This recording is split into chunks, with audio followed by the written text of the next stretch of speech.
Hello. Hi, Jessi. It's Chris. How are you? I will be better after this. Yeah. Well, that's good. How's your day going? Yeah, pretty good, pretty decent. How is Good. your day? Everything's good. Just All busy, right. getting a lot of work done. You ready to go? Yeah. Jessi, how did you first get involved in the TCAP community? So years ago, I found Mr. Gigi, started watching his videos, and from there I saw other channels doing live streams. So started watching them. So this was many years ago, probably 2017. And what was it about the Mr. Gigi videos and all that that attracted you to the TCAP community? Well, it's comedy and parodies. Like he did parodies, and that's kind of where he was kind of different than other channels, which I liked more. But I really just like the comedy and making fun of, the people that were on the show. And what do you do now, Jessi, in terms of your creation of content and your presence? What's your goal? What do you do now? On YouTube, I will be doing skits, making music, just some parodies. Got it. Yeah. And you have made allegations in the past that you yourself have been a victim or survivor of predatory Mm. behavior. Tell me about that.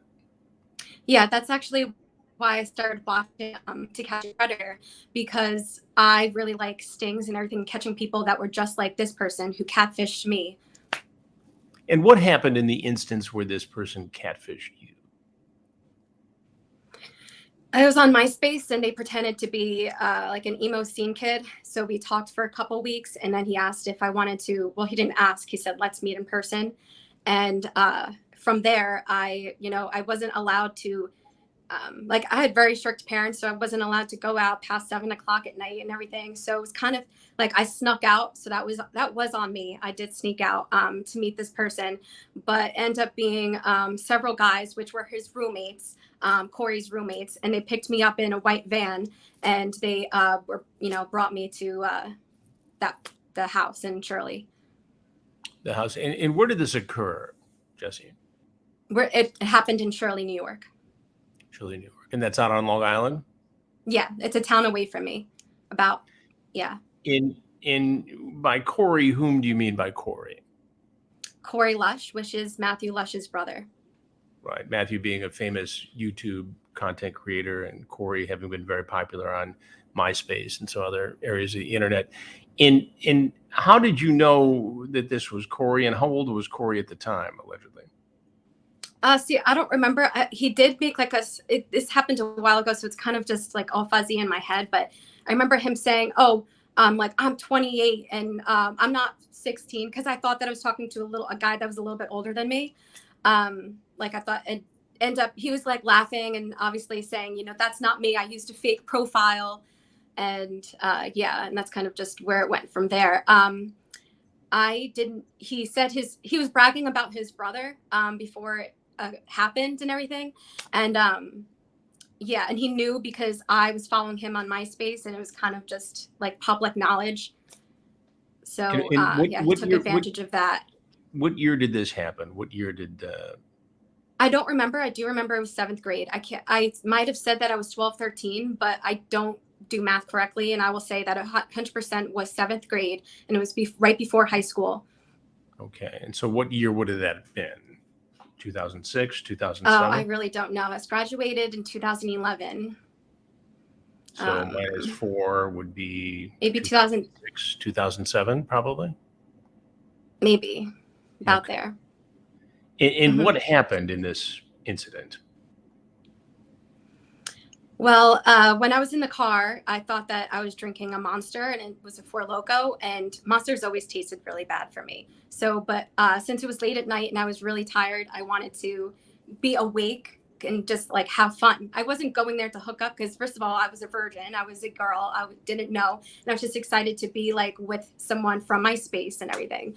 And they gave me a Monster. I mean, they gave me what I thought was a Monster, but what I know now is a Four Loko. And of course, the next day I was hungover, never drank before. So I didn't know what was actually going on, kind of thing. But, you know, years later, having drinking experiences, I was like, I drank a Four Loko. That's what it was. So I ended up being intoxicated by the time we got to the house, because it was about a 15-20 minute drive, I would say. And from there, they walked me to the door, and then they were saying like, oh, we're going to go. You guys have fun. And from there, that is when I was like, oh, you know, where is whatever his name was on MySpace, which I don't recall. But he said, oh, that's me. I was using a fake catfish profile. And well, he didn't say catfish. I was using a fake profile. So, yeah. And what happened in that things house? kind of just, Jessi, what happened in the house? Well, I mean, I was, after like the whole discussion and kind of just making fun of how like I was kind of stupid for falling for the trick and everything. He took me into the bedroom. Like he actually like physically carried me into the bedroom. I do remember like exactly how the house was set up. I remember everything about the house. There was like a kitchen. It was very small. There was a kitchen. And then there was a hallway, and next to the room was the bathroom. I believe it was on the left side, or it might have been on the right side. I don't remember, but I do remember the bathroom was right outside the door. And I was on the bed, and he held me down from I was on my stomach. And you're saying that he assaulted you sexually? Mm-hmm. Yeah, for it must have been like 2 hours, I would say, because just from like the timing and everything. I didn't have a cell phone, so I couldn't call for help or anything. This was way back in the day, so I didn't have a cell phone. My parents would never give me a phone anyway. So you think this was either 2006, 2007? You were either 13 or 14. How old was this fellow? I believe he was, because I remember him laughing and saying like, "Oh, I'm 28" or whatever, right? And he was, I don't know for sure, because he lied, and other girls in my school were telling me that he's lied to other girls and did similar things to girls older than me. So with alcohol though, but I didn't know, like I didn't willingly drink alcohol because I really didn't know. I thought I was drinking a Monster to stay awake and just hang out and kind of like, you know, have fun. Because I didn't even know what sex was or anything like that. So that was the least thing on my mind. I don't know what I actually thought was going to happen, but maybe like go over and hang out and just chill and talk. Did you report this to your parents or to police? So no, we didn't report it to we didn't report it to the police. My parents did know. From there, I begged them, like my uncle spoke to people, and he spoke to a cop and everything to find more information and how Corey had DUIs and everything. So he was like known to not be like a stable person. And I didn't want a police report. I didn't want testing done. I was too traumatized. I really did not want to talk about it as much as I could. And my parents put me in therapy. So yeah, I did not want the police involved, even though they were informed. It was up to me to want to do something. And I said I really didn't want to do it, also because Matthew Lush was big at the time, and I thought this was going to be like a huge freaking thing. And I really didn't want it to be. Like, I really just wanted to, like, it for not to happen, you know? So you told your parents? Yes. And did they tell the police? No. So what it is my, like my dad told my uncle, and my uncle works in a jail. He, for AA meetings and everything. So he has connections with law enforcement, and he asked them what they should do. And, since days have gone by and I didn't get a testing or anything like that, they said it would just be my word, and that I could take him to court, but it would be a whole process. And I really didn't want that to happen. Yeah. So it never officially got reported to police, but you told your parents, who told your uncle, who works at a jail, who yeah, I didn't tell him, but my dad told him. Yeah. Got it.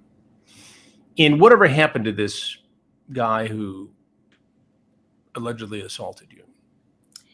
So from what I heard is that he was struggling with depression, and I thought he killed himself. I heard rumors of standoff and all these crazy things.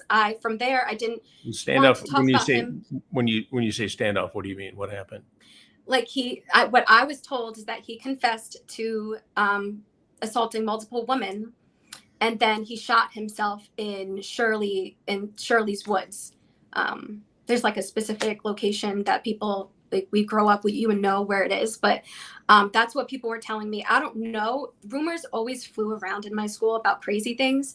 So you don't know if this is true or not. Well, now I know it's not true because of what people have sent me showing proof that he actually killed himself in, I believe, 2018 or something, which is wild because I was never told that at that time. I thought he was a dead person my whole existence in my 20s. Right. But the story you've told in the past is that he was cornered by police for this incident and others, and that he confessed to this incident and others and then killed himself in front of police in the woods. But that's not what happened, right? He right. And I want that clarified because he said did that on kill my himself channel and and that not was till incorrect. 2018. Yes. Right. Why did you tell the other story earlier? Because I think that there was something that happened with my brain that's more of trauma related, that I've done more research on, that it happens. It's actually it happens more significantly for people who are dealing with things that are related to like a famous person, where they block out things and then they're told different things happened. And then in their mind, it becomes their reality. It's a very common thing. And, it's very unfortunate because that's just, I really thought that, and I said that to people, and but now I have to clarify that that's not what actually happened, and work on that. Do you think it was fair to tell the story originally the way you did, and now to back off it? I mean, the allegations are serious, Jessi. Right. What you're saying is But that that's this what I thought. fellow, now dead from suicide, sexually assaulted you, and there's no evidence. And again, I take this very seriously because sexual assault is a very serious allegation. I spend a lot of my time professionally going after predators who try to do this. It's a large commitment ethically and journalistically on my part. And so I want to ask you this with all the appropriate sensitivity, but nothing seems to add up here in this case. You don't believe that actually happened at all and everything. Like I want to apologize. It's not what I believe. It's the issue is if somebody is lying about being a victim or survivor to get attention for whatever reason, that wouldn't make any sense. Why would someone do that? It takes away, well, because they want attention, but it takes away why would real Chris, attention. no, Let me no finish. woman wants attention from a sexual assault or lying about a sexual assault. No woman. That is horrific. That's the worst thing that a human being could go through. And for you to say that didn't happen to me and I'm just making it up I'm just saying very that there's a lack of evidence there. And when you take a look at it in the big picture, Jessi, when you look at allegations that you've sent unsolicited nude photos of yourself to people, that you have made false claims people against that were other in my people. NSFW Discord. I'm just saying, let me get to it, and then I'll give you a chance to respond to it. There have been allegations on your part, false, of sexual harassment, sexual assault. You falsely accused content creators of being predators and pedophiles. All it would seem to enhance your presence on social media. And how do you answer those allegations, those claims? I haven't accused anyone of anything that isn't true. But you offer when you make these allegations, which are horrific for all the reasons we know, you don't offer any proof. You say these things, and then I can't show proof of what happened to me. Well, then, I'm not talking about you in this particular incident. I'm talking about the allegations that you have made against other people about being pedophiles and predators and committing crimes like sexual harassment and sexual assault. When it appears that you, by sending unsolicited nudes, would be the one carrying out some sort of harassment here, including a nude that was sent to a minor. Okay, so we can get into that. Absolutely. The only nudes that I've ever sent were in Discord from people that were in my NSFW server. And Surgeon General can verify that it was an 18 plus server. You had to message a moderator your social media and to prove that you are of 18. Not that I want anyone that's younger than 20 in my NSFW Discord. He was a sock account. How would I know that of his age?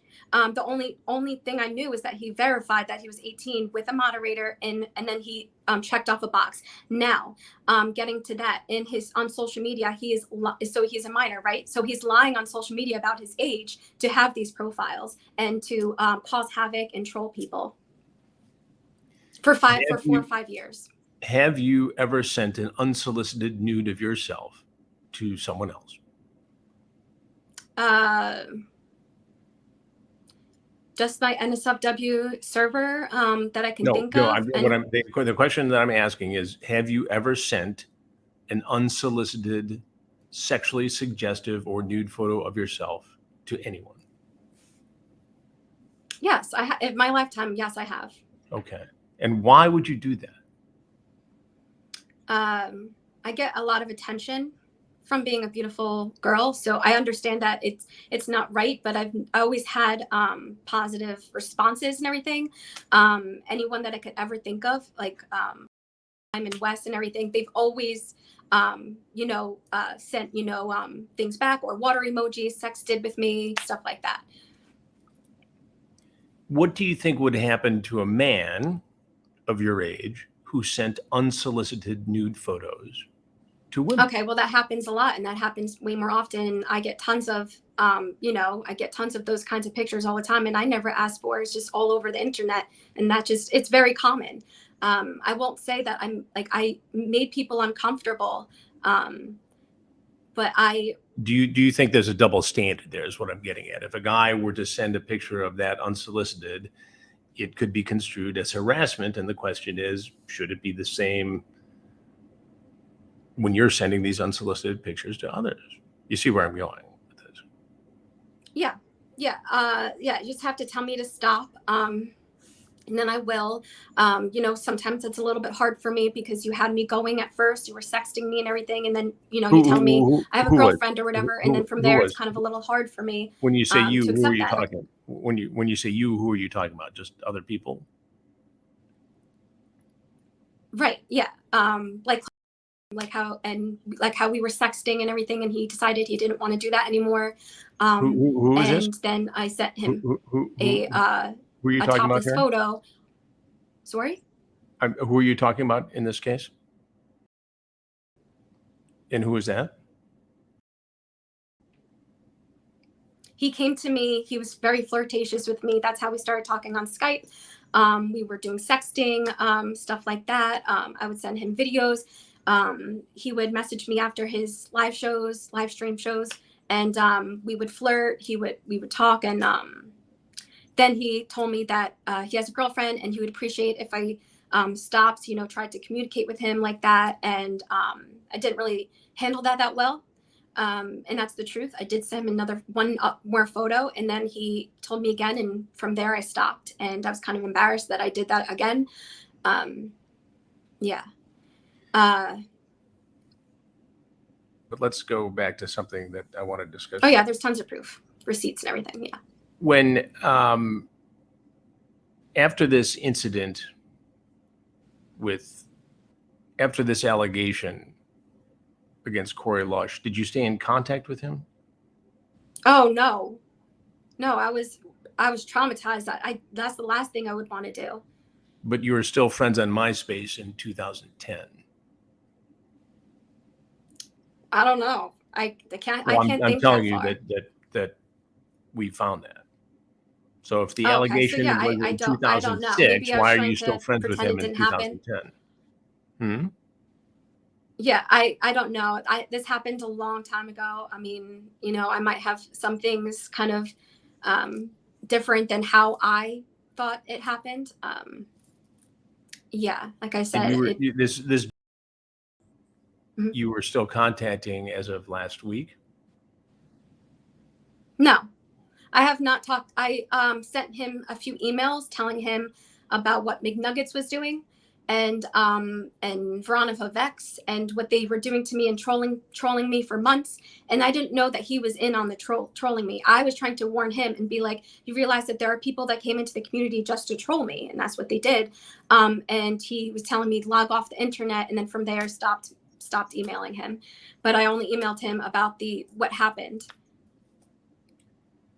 And when you talk about this alleged incident back in 2006 or 2007, how did you get out of the house with such strict parents if you say your parents didn't allow you out after 7 p.m.?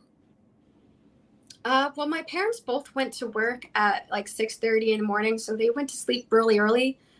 So I did, in high school, I would sneak off to parties and stuff, and I would get away with it until, it would be like 1 a.m, and I would come in and they would catch me. But at this time, this was my first actual time sneaking out, when that happened. And you were gone all this time and they didn't figure it out? They didn't call police? They weren't worried? The next morning they were worried, and I lied. I said that I was at a friend's house. They were asking me who, and I didn't want to divulge the details or anything. I did not want to tell my parents or anything, but I was acting really, I was acting in a certain way. I know, like I was very shut out. They wanted me to go to my grandma's house. I was like, no. Like I just wanted to like stay in my room and everything. And they were like, what's going, cause I was always a generally bubbly girl, and always just, always had a smile on my face. They called me Jessi Sunshine.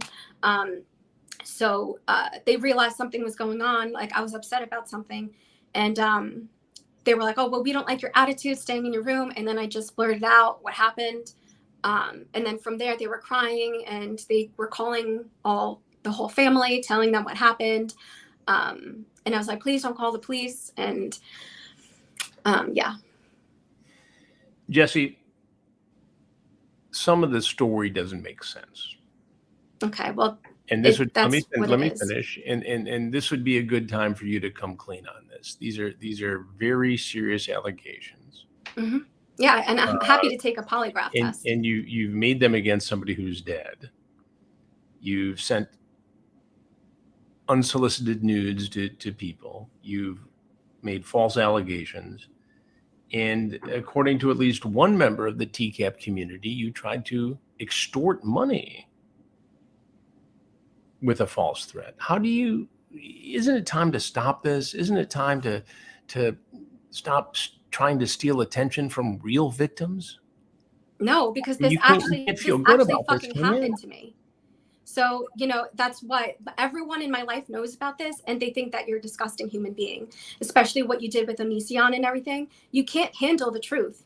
You can't dig into facts. You're a horrible journalist. You know for a fact that you're not digging into anything. This is your chance to tell the truth. Yes, and I'll take a polygraph test about everything, because I know my truth, and I know that I was raped when I was that young, and I knew that I wanted to hide it most of my life, and I didn't talk about it, and I would never make up something like that, especially since that person is scarred into my freaking memory for the rest of my life, and someone touches me a certain way, I think of his freaking face in my freaking head. So. All right. There's nothing else you want to do to clarify any of the allegations that you've made or anything like that? I want to say that, I do apologize that it made, we're uncomfortable. I think that it's almost like a crazy ex-girlfriend thing where you start with me, and then I can't handle when you want to stop. And that's not appropriate. And why would you, in that interview just a moment ago, in this interview, make a false allegation against me? What was false? The Onision. That you. Why would you say me? something that is just so ridiculous? It's embarrassing. Not to me. What are you talking about? I'm talking about what you just tried to do to turn the tables here and make an allegation against me. No, it's false. No, everyone is on my side in my real life, because they know exactly what happened to me. I think we're done. We're done here. If you want to apologize to anybody else, now's the time to do it. I want to apologize to Joey, even though I did privately, but I do want to apologize to him. Joey TCAP. Yeah, because Wes and I were kind of doing like this show kind of thing, and that was not appropriate. I shouldn't be saying things. It was a leaked conversation, so I thought it was private. And I was saying, oh, how would you feel since you're saying that I'm related to the Gilgo Beach murderer? How would you feel if I called you a rapist? And that wasn't right. And I feel horrible, embarrassed. I spoke to him about it. I've apologized. I keep apologizing for it. Definitely not appropriate. And did you ask him for $50,000? Yes, Wes told me to. Because he said that he's rich. Yeah, he said that he's rich, and he's like, oh, he's at his lawyer's office right now, so he's rich. He's signing a deal right now, so you should probably ask him for more money. That is absolutely not true. Why do you try to? No, it is true. It is true, Chris Hansen, and I would love a polygraph test. If you're not gonna, you could write another false check and get me a lie detector test. All right, why don't you go take a polygraph and let us know how that works out? Oh, Anything no, else I need the money for it. Jessi, anything else you want to say? No, I think that you have more questions for me, because I know that you have a lot of trolls and people coming into your ear. And, this is very disturbing that, you don't believe. I think here's what's disturbing. Somebody who makes false allegations to take attention away from real victims. And I've spent an entire career helping real victims. So I'm not going to give you a platform to do that. So Jessi, thanks for being on the show. I appreciate it. One more chance to apologize to anybody else. You're not going, because I was fucking raped. Why would I fucking make that up? You're listening to AZ and Theo. That's not right. You have to be an actual journalist and dig into actual information and be ethical. All right. Well, thanks for being here. I appreciate it very much. We'll be in touch. No, I'm not done. Oh, you'll be done when we're done. That was insane. Yeah, I mean, that's